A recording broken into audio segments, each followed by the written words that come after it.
Guys, I can't believe it. Only 14.6% of people have turned all notifications on. So make sure you do that right now. And don't forget to enjoy the show.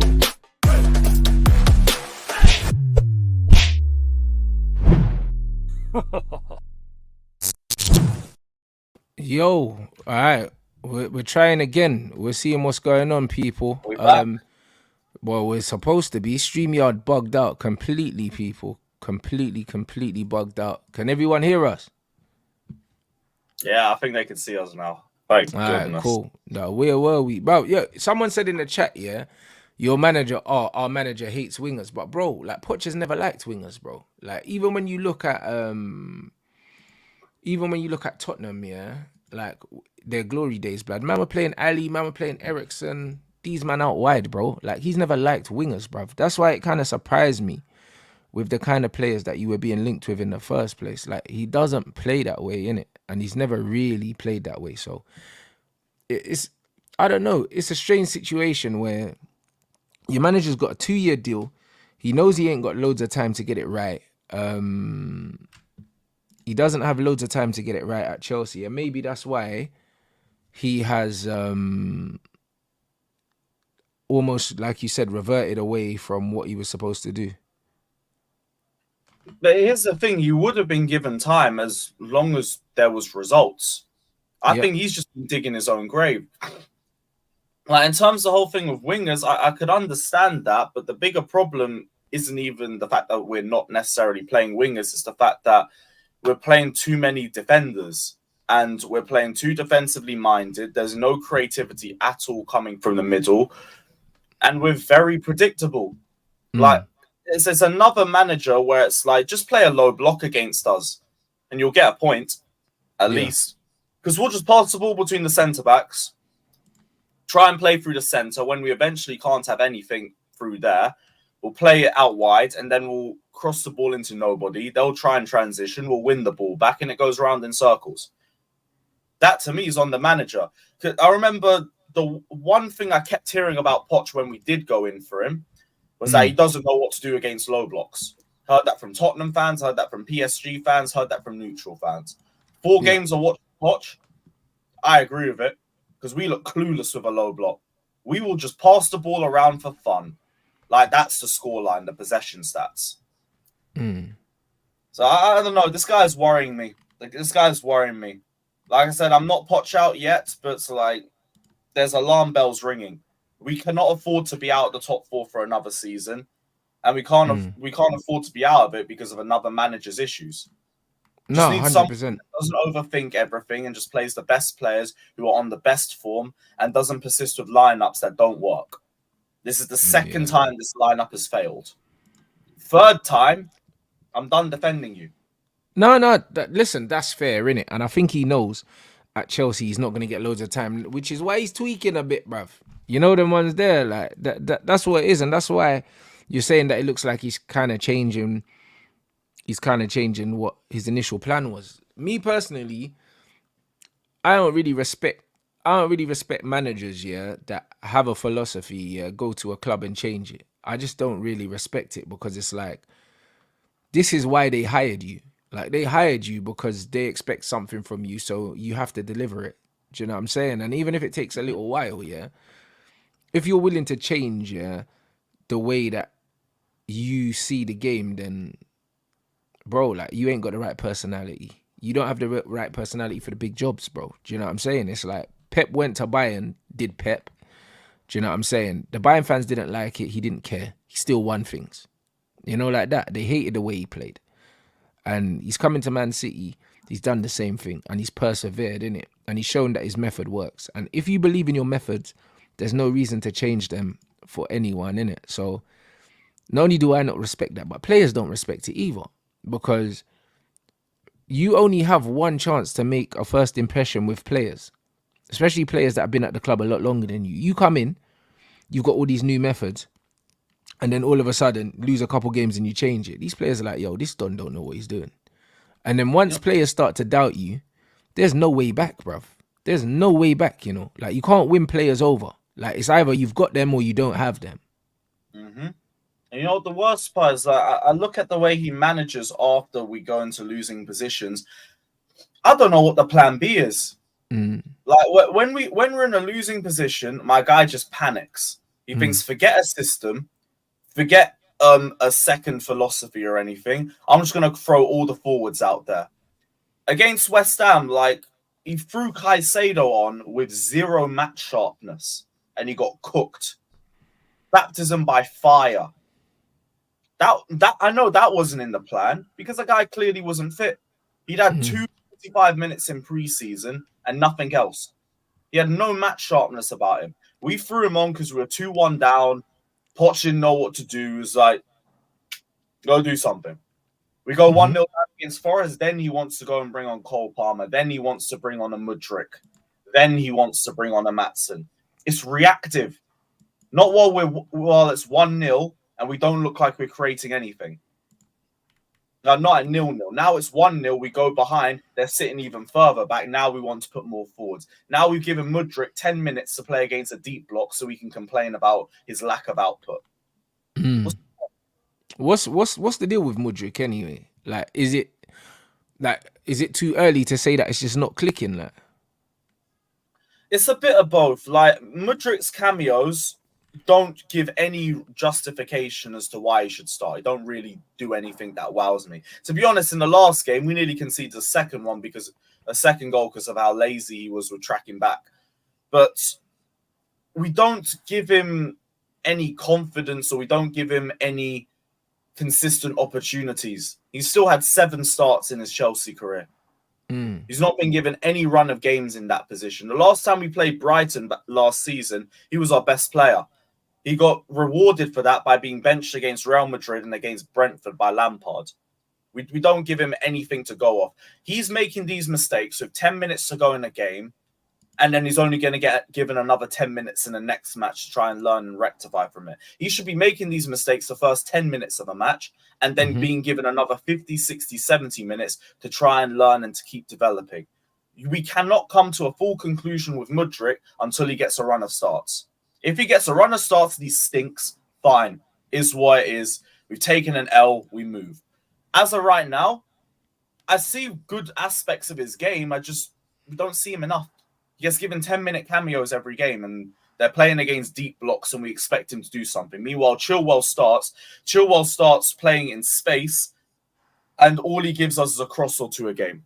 But again, he's only playing because he tracks back, but he gets beaten all the time defensively, so why do I care about you tracking back? Then it goes straight back to the manager. What are you doing? Yep. Well, boy, it seems like we got very, I wouldn't say similar problems because you lot have brought in a lot more players than us that need to be bedded in. But I think the fundamental problems that we have at our clubs are the same. Do you know what I'm saying? Like they're fundamentally the same. Like managers doing up madness. The players clearly haven't completely bought in yet. The fans haven't completely bought in yet. And yeah, like it's going to be a long season for us both. I think even longer for you. I think that sooner or later we'll somehow get it together. Do you know what I'm saying? But you lot, I don't know, bro. I think that there's too many moving pieces and it's going to take a lot longer for you guys to actually settle. Obviously, we've got Amrabat that's coming now and Højlund made a cameo against Arsenal and looked good. Do you know what I mean? So I feel like we've got less to work with than you in terms of We weren't even that bad against Arsenal as well. It was a good sign. We weren't bad at all, bro. I'll be real, yeah. Like I said it yesterday, and loads of people were talking rubbish. Do you know what I mean about cope and this, that, and the other? There's nothing cope about, bro. Like when my team lose and they get popped, I'll say, yo, my team got smoked. You know, like that. It wasn't one of those games. I don't care what anyone says. And the thing is, it's like I'm watching the game, but also, do you know what I'm saying? Like I've managed games in my life. Like I know how it feels to be on the side and feel like there's not really much danger here. They're not really doing anything. And that's how I felt. Do you know what I mean? That's how I felt. When I was watching Arsenal, I was like, all right, cool, they're getting the ball, but they're not looking dangerous, bruv. Do you know what I'm saying? People are saying, oh, like Arsenal let Man United. They did not let Man United play, blood. They did not. We played how we wanted to play. And that's all it was. Our goalkeeper was coming out, creating different angles, and we were just playing slowly out the back, trying to draw Arsenal in so we could hit them with the break in behind. And that was the game plan, and it worked. We scored a goal like that, and we nearly scored one or two more like that. Do you know what I mean? It wasn't a thing where Arsenal let us. They didn't let anything, bro. They knew if they pressed us and they came forward, we would have exploited the space in behind, because defensively they look very fragile. So it was a very tactical game, and you got them lukewarm IQ football fans that think that they know what they saw in that game. It was a very tactical game. Arteta, that won a 3-1 game. It wasn't a 3-1 game, bro. It was a 1-1, bro. Do you know what I mean? It was anything, a 1-1. it was like probably just the game management and the substitutions put you on the back foot, if anything. But Yeah. that game was screaming draw. This is it, bro. Like, these man don't know ball, bruv. At the end of the day, when you watch the game, it's like Arteta didn't have Arsenal pressing high up because he knew that that's what Man United wanted to exploit. So they weren't really aggressive with the press. And then we were the same. We weren't aggressive with the press because we knew that Arsenal wanted to play through us. So it was a very tactical game. Do you know what I'm saying? That's just all it is. It was a very tactical game. And in the end, they got the better of us, but I don't think they deserved it at all. Do you know what I mean? It's not about coping nothing, bro. Like, you're at home. You're the ones that have to bring the game to us. Like, you weren't worrying us. You weren't bothering us. Like, Martinelli was going down the left-hand side. Never got no change out of... Saka got split. Bruv, listen. Saka got absolutely... Bro, I don't even know if he's been allowed out yet. He might still be in Dallow's pocket. He might still be there. You know, like that. Like, both of their wingers were anonymous. Nketiah didn't do nothing. Do you know what I mean? Like, they scored a goal from a set piece, yeah, where our player got held back, and then Declan Rice got a deflected shot that went in, and then they hit us on the break when we were going for the second goal, yeah, in added time, bro. Other than that, there was nothing going on in the game. Do you know what I mean? So I don't know how these men are actually really out here with chess going on like the man done anything, bro. Like, it wasn't that. Do you know what I mean? I know it wasn't why, that. because it's quietly been a little bit tense over it. Of course, it's been tense because they haven't played well once this season, and man are talking about cope from us, yeah. But bro, these men are trying to romanticize another poor performance for them. Do you know what I'm saying? Because it was another poor performance. They've been poor all season. They look nowhere near as good as they did last season, and they're worried. That's the reality. That's why these men are trying to over celebrate this victory, bro. There you go. You just said it. Like, this is a very good confidence building result for them against you guys.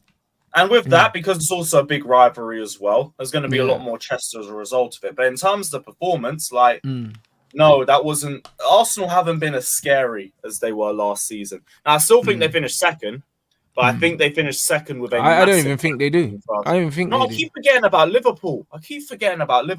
Yeah. But I still think there's going to be a big gap between first and second. But I still think Arsenal comfortably make top four. It's either them or Liverpool for second. They're supposed to make top four, bro. Do you know what I mean? They spent 100 million on a midfielder, bro. Do you know what I mean? That had another game of passing backwards for 90 minutes until he scored. Like, literally, man was sitting down in the bar, yeah. I was sitting down in the bar with my brethren, and we were like, yo, let's count how many forward passes this guy plays. Every time he gets the ball, half turn passes it backwards. This is what they paid 100 million for. This is what they paid 100 million for, bro. Do you know what I mean? And then the fact that he scored, them man are gonna try and make it out like he played well, bro. Like, he's had a very mediocre start to the team. Tell a lie, I could see Arsenal making second. Arteta just got to get over this Havertz fantasy. He's not going to, bro, because he's going to double down on the fact that he didn't make a mistake. That's what he's going to do. Well, then, they ain't going near that league title. Nowhere, bro. Absolutely nowhere, bro. Like, this is what it is. And this is why, and this is exactly why I'm not really bothered. I'm not really bothered about them. Because it's like, all this chat that they're doing right now is going to come back to embarrass them at the end of the season like it always does. It always does, because they're not better than they were last season. And, bro, last season they were good. This season they're not good, bruv. So it's one of them ones where I'm not really fussed about them. I'm more worried about my team. Do you know what I'm saying? Like our actual performance yesterday, if it finished 1-1, I would have gone out and said, you know what? Manager coached a good away draw at a tough place to go. That's how I would have looked at it, and it should have been a draw. It should have been a draw because I think with your away record as well, I think against the top 9, like that would have been a much better look too. Because you guys have been questioned a lot with your away form. I think you've lost all against the top 9, and I remember drew one and lost all the rest. Bruv, it's horrible. The manager they need to look at the manager's away record, bro. Like no one's talking about that enough because our home record was so good, yeah. Like nobody's talking about it. Like no one's talking about it. His away record, yeah, is testament to his lack of ability to coach wins there. First seasons always come with a bit of patience, though. As long as you get to the target, they'll ignore most of the negatives. I think now you're in the second season. It's like, no. We need to keep progressing. So if this away record was a problem last season, it can't be a problem this season. You need to work on it. I don't know with you guys because you're playing a bit better now, but I don't know if Ten Hag's going to do the same thing Arteta's doing, but with Mason Mount as soon as he's fit. I don't know. I don't know if we're playing a bit better. We always play better against Arsenal, bro. Like, do you know what I mean? We always do. Like, I'm not looking at this performance, yeah. I'm not looking at this performance and saying, yo, Man United are playing better because, bro, we always up it for Arsenal. We always up it for Arsenal. So this performance doesn't mean anything. It's what we do next game. And then the game after that. If we go and we beat Brighton, then cool. But a performance against Arsenal doesn't mean anything because we always perform. Last season, we nearly got a draw there as well, and they scored in added time again. This is the second season that they've nicked it. Yeah, this is the second season they've nicked it at the end at their own ground. So let's not pretend that we don't always up our level for Arsenal, bro. We literally beat them in pre-season a few weeks ago and beat them comfortably. This might be a mentality thing with you guys. Yeah, but again, do you know what I mean? Like, we can't keep looking at that, bruv. You know what I mean? We can't keep looking at that. These men need to show me what they're on. They need to show me what they're on. Like, if they can wake up for certain teams and then they fall asleep for others, then clearly they're just not switched on and they wake up when they want to. 100%. And then that's a deeper problem. Because I've seen that with Chelsea as well. For years, we were the team that will wake up and will drop 11 man of the matches when Tottenham come to the bridge. And then when we go away to Leeds, we'll lose 3-0 the next week. It's Chelsea all over. And that was a mentality problem with us too. You've got to be switched on. 100%, but it shouldn't be like that. Do you know what I mean? When you're at a top club, it shouldn't matter who you're playing against. You should be turning these guys over. And this is exactly the problem that I'm seeing right now. When you look at Man United's away record, it shows the manager's inability to coach wins. Because like I mentioned yesterday, back in the day, you used to be able to just put out maybe 6 or 7 of your first team players if you're Man United, make a few changes, go to mid-table teams and just expect to win, even away from home. You can't do that now. Now all these teams have tactical managers. They have good players. You actually have to coach wins now away from home. You can't just send your players out there and say, you man, handle this. Do you know what I mean? It's completely different. It's completely different. So yeah, I guess game management and also different atmospheres also play a factor with it as well. But if you can go to a place like the Emirates, who has improved in that facet over the last year or two, then you should be able to do it in other away games as well. No, you're right, but I just really think, that not enough is being made. Not enough is being made of our record, our away record. It's a disgrace, bro. Like, how did we finish third last season? Oh, did we finish third? Yeah, third. We finished third last season, bro, and couldn't beat no one. Like, bro, it's like, man need to look deeper into what's going on. And the problem is, people will say, we finished third with a trophy and that. But, bro, it's how did we finish third, bro? How? Like, it's a joke, blood. You know what I mean? And this is my main issue, my bro. This is my main issue right now with what's going on at the club. It's like there's always a flipping excuse. There's always this. There's always a scapegoat. This is what Man United do. They love to scapegoat a player. They love it. Now it's Sancho's turn. Before it was Pogba's turn. Before it was Yeah, Martial's that whole turn. statement stuff was straight Bro. after the game. To be honest, that coming straight after the game might take a bit of pressure off the players. So that might be a little bit of a positive, but still, I don't it's think not it takes pressure off the players, man. I think the manager absolutely made a bad call there. Do you know what I'm saying? He made a bad call there. Do you know what I mean? And I think that's going to lead to him getting sacked eventually, because he only signed a 3-year deal. So he's got 2 years left. Should I say 1.5 years by Christmas? Like, bro, it's crazy. You know what I mean? Like, this does not look like a... They'll prioritize Sancho over Ten Hag? It's not even about Sancho. This looks like a manager, yeah, that does not have the dressing room. When you're a manager that has the dressing room, you don't do that. You don't do that. Do you know what I'm saying? You do not do that, bro. Look, man is saying fans will stand with Ten Hag. Ten Hag ain't got all the fans backing him. That's a myth. That's an absolute myth. He's never had all the fans backing him. He's never had that.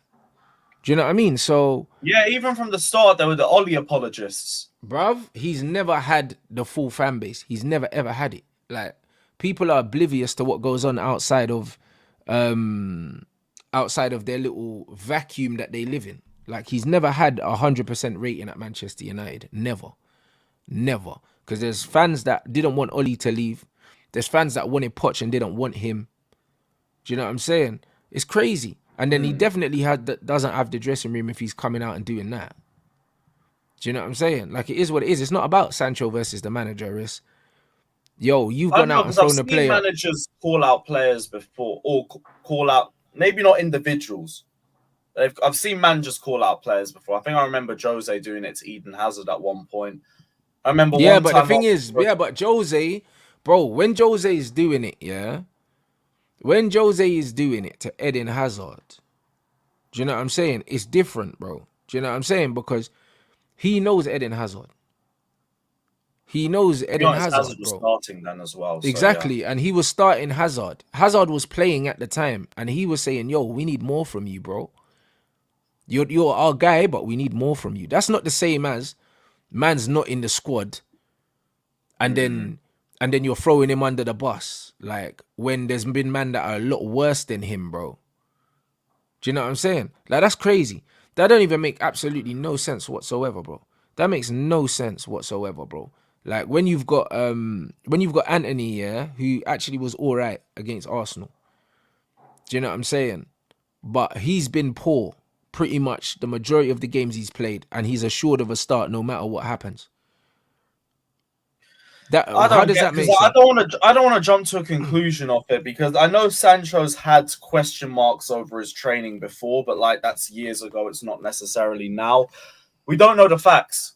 We don't know whether Sancho was training well or not. We don't know if Ten Hag's just trying to make excuses, or if there's actually a little bit of fire underneath the smoke.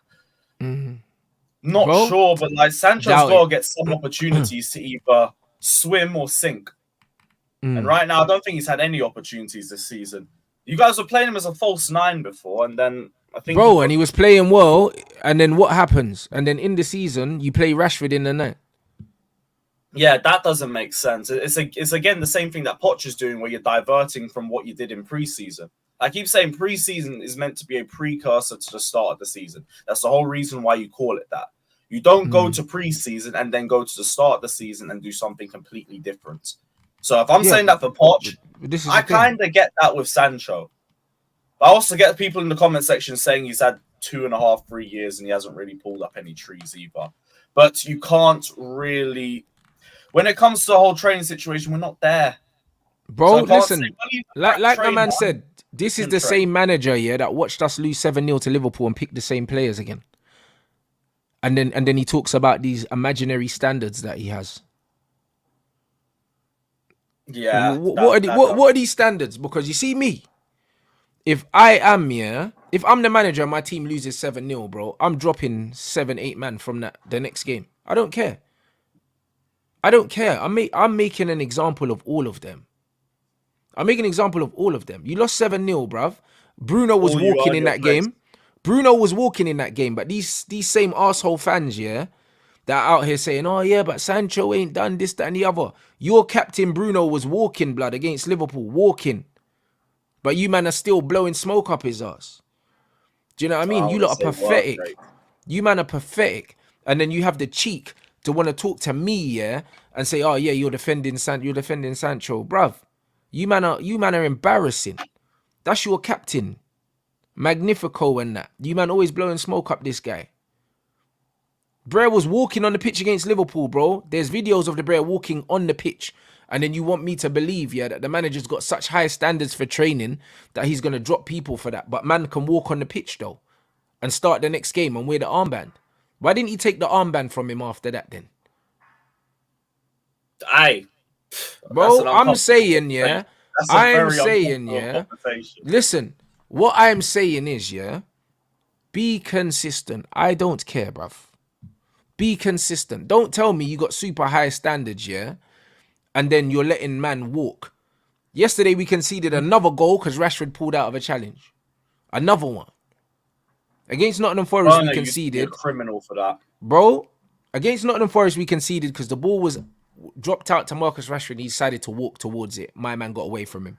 Yesterday, again, could have gone up for a header, pulled out of the header, then we end up conceding, bro. No one's talking about that. Man want to talk about Sancho.